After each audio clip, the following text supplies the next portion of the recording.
All right, guys, here we go. The last video for today is lesson 2.2. This is part 2. It's basically a continuation of the previous. This is mostly concentrating on word problems, okay? Here we go. All right, guys, there's only 5 questions, and these are going to be very similar to what I've shown you before, okay? So the first one is actually similar to one I showed you in a previous lesson, and it goes, Eduardo wants to get a grade of 85 in his math class. His grade will be the average of 3 test scores. He got a 75 on the first test. He got a 77 on the second test. And write an equation to represent the situation, and what score will he need on the third test. All right, we know he already took 2 tests. We don't know his third test, so his third test score is what will be the unknown. Okay, so third test score. That's his unknown. I'm just going to call that X, okay?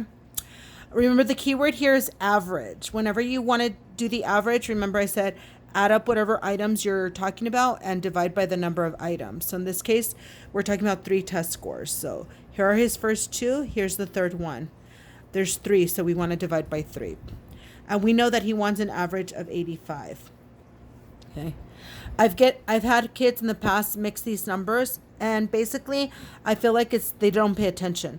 Test 1, test 2, test 3. And this is the average, is what he wants. Okay, so this is your setup. Now to solve, I'm going to show you a different way than I did before, okay? Before I actually got rid of 3, this time I'm actually going to combine like terms. So I'm going to add 77 and 75, which gives you 152. So I'm basically combining like terms first. That's all I did, okay? Combine like terms. Now I'm going to get rid of the 3, okay? Remember, we want to get rid of the 3 because we have a fraction here that's division. So we get rid of the 3 by multiplying 3 to both sides, okay? These will just cancel out. So what I will be left with is 152 plus X on the left-hand side, and on the right-hand side, 85 times 3 is 255. Okay. And then for my final step, I'm isolating X. So I'm getting rid of 152. So I'm going to subtract 152 from both sides. Okay. And that's 103. Okay. So basically, if I'm asking you, what does he need? What does Eduardo need to score on his third test in order to get an average of 85? Well, he would need 103, which is probably not likely. So if he took 2 test scores and there were 75 and 77, he would have to get more than 100%, which basically if there's extra credit, he would have to do the extra credit. It would be like a perfect score and then some, okay? But anyways, this is how you solve, okay? All right, let's try another one. All right, for the second one, they want us to write and solve an equation to model the scenario. Martin earned an hourly wage of $15 plus a $75 bonus. If Martin's total paycheck shows he received $750, how many hours did he work? Well, we don't know how many hours he worked, so our unknown will be the number of hours. Oops. Let me erase that. Number of hours worked. That's our unknown, and I'm going to use H to represent our unknown, okay? Well, we know that he gets paid $15 per hour. Per means multiplication. So for every hour that he works, he's going to get paid $15. So you want to multiply that. Plus a $75 bonus. Usually bonus are a one-time fee. So this is going to be constant, just 75. We don't want to multiply it by H because, again, bonuses are like one-time fee, okay? So this is what constantly changes, and this is constant, okay? And then his total paycheck was $750. Okay, so that's it. Remember, this is hourly. So for every hour he worked, he got paid $15. This is the bonus, and this is the total. All we have to do now is solve. Okay. Oops, sorry. Again, do not touch this. Okay. This is the term that has the variable. Do not touch that. First, get rid of the constant. So we're going to subtract 75 to both sides, okay? So 750 minus 75 gives you 675. So 15H equals 675. Again, I'm doing the inverse properties. And then I'm going to divide by 15. And then whatever I do to one side, do it to the other side. And then H will give me 45. Okay.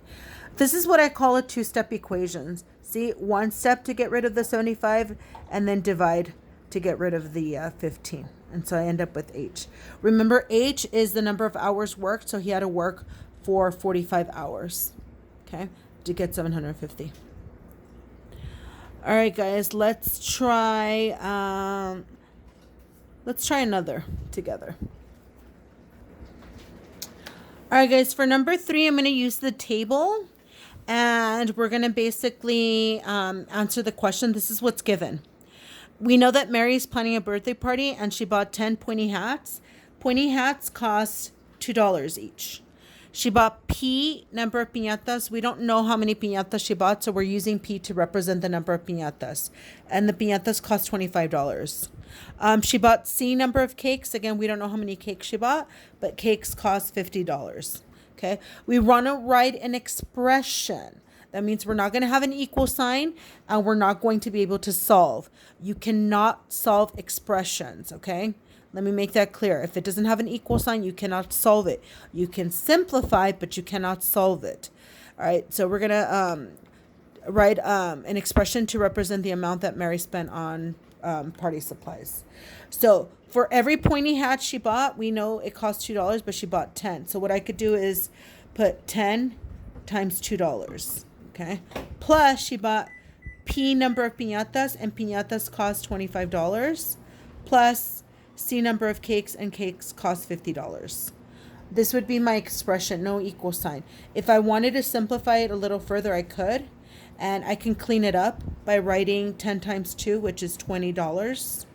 So that's how much she spent on the total pointy hats, plus 25P, plus 50C. And all I did was kind of clean it up. Usually we like the number to be in front of the variable. And that's it. This is a expression.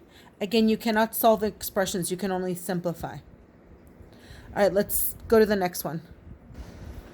Okay, for number 4, we're also going to use the table. The only difference in number 4 and number 3 is that we know that Sal spent a total of $100, and they want us to write an equation to model the situation.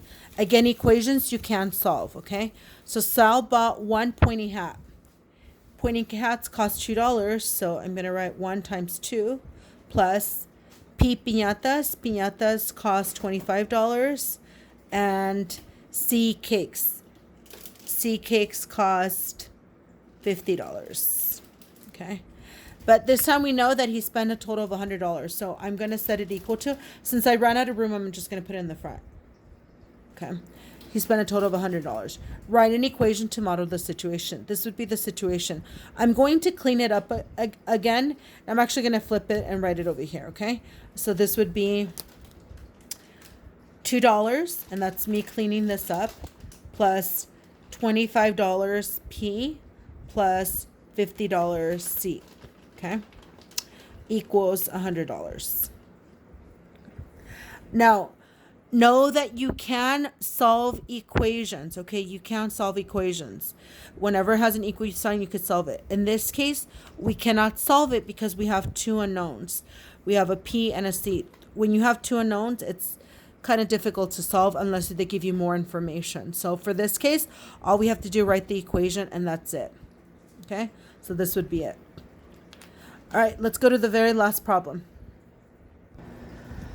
All right, guys, this is number 5, and this is similar to a problem we had before.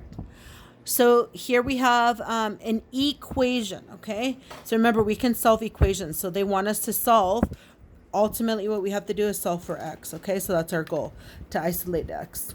Okay, remember the very first thing I said earlier? Whenever you have parentheses, distribute. So we're going to distribute the 6, and then over here, we're going to distribute -3.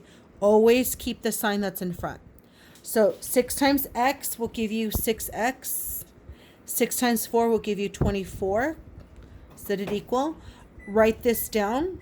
So just 4. And then negative 3 times x, negative 3x. Negative 3 times negative 2 is positive 6. And then just bring this down, negative 2x. Okay? So I managed to simplify it a little bit. But remember, I still have way too many x's. So on the left-hand side, I'm going to leave it. But on the right-hand side, simplify your x's. Negative 3x minus 2x. Keep the sign that's in front. So negative 3x minus 2x. And that'll give you negative 5x. And then your constants. 4 plus 6. And that'll give you 10. On the left-hand side, 6x plus 24. Sorry, I almost made that 4 look like a y. All right, we're almost done. Notice on the left-hand side, we have an expression. On the right-hand side, we have another expression. But there's an x on each side. All you have to do is move the variables to one side and the numbers to the other side. What I usually like to do is I try to avoid negative. So in order for me to avoid negative, I'm going to add 5x. So I'm going to move this x to the left side. And then I end up with 11x. Oops, I forgot to write an x there. Plus 24 equals 10, because this will cancel out. And then I'm going to bring the 24 to the right side. So I'm going to subtract. Okay. And so 10 minus 24 will give me, let me erase that, will give me 11x equals negative 14. Okay.